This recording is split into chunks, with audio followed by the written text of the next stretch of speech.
大家好，欢迎来到我的频道，我是健身。今天是2024年9月6号星期五。之前开箱的 GOAT 电烙铁 TQ90 的，那时候开箱有包含这一台用了超过10年的电烙铁，距离上次我们开箱这个电烙铁的时间也是5年前了。所以这一把电烙铁已经使用超过15年左右的时间了。前几天在用的时候，发现它会异常的加热，本来想说应该是开关坏掉，所以把它换一个开关就好了。维修的时候发现它整个电热芯都断掉了。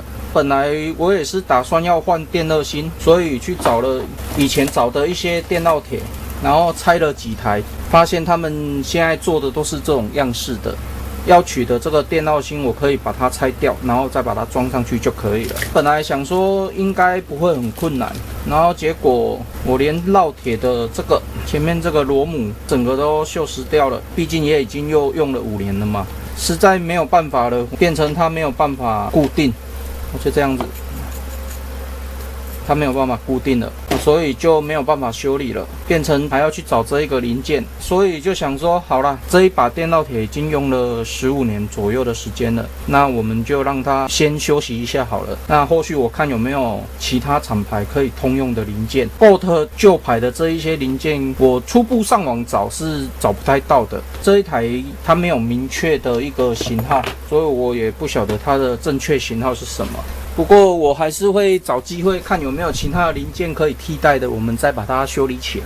那因为之前买了这一把，本来是在房间用的，那楼上现在这一把坏掉了，就缺一把，所以我又上网又购买了一组新的，顺便连带购买了一些我认为你在使用电烙铁应该有的一些材料或者是零件。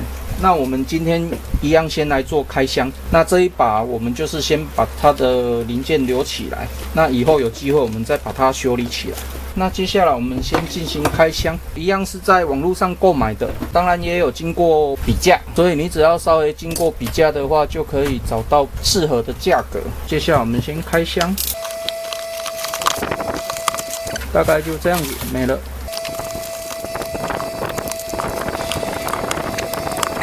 好像少了一个螺母，那开箱就到这边。那我买的这些是一些备用的材料啊，备用的材料我们就是先留着。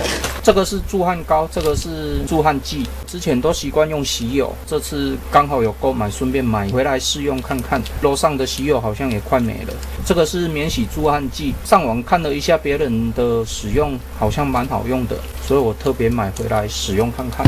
那我个人会建议你买这种铅球台。那你如果没有这种整组的，我个人会建议你购买一台。之前买的这个是铁的，这个是好像矽胶的吧，反正就是先用用看啦。这个都是GOAT原厂的，都有型号的。那我们就先拆一个来使用，把它放进去，这样就可以了。那这一个我们就先留着。然后还有一个一定要买的就是这种。这个是烙铁头的还原剂，我这边有买一个，这个都是GOAT原厂的，一个放房间用的，一个放楼上用的，所以这个我们到时候拿到楼上去用。这一个刚好可以来做个修复，我们就是把它加温，然后加温到一定的温度的时候，我们就是把它放进去，这样就可以了，然后稍微搓揉一下，就不断的给它进行加温。这样就好了，这样子烙铁头就修复完成了。刷一下，我还是会习惯用这种铅球啦，或者是锡球，它比较不会去伤害到我们的烙铁头。然后用好以后，这个就比较容易沾洗，一用它就沾洗。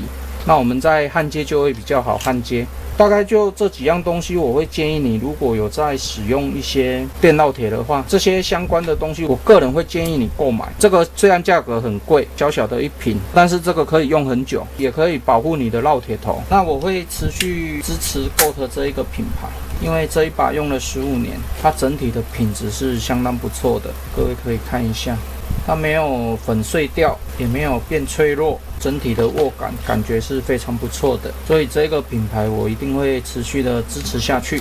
在它休息的这一段期间，我们就使用新购买的烙铁。那我这一篇GOAT的旧烙铁头离别篇分享影片就分享到这边为止。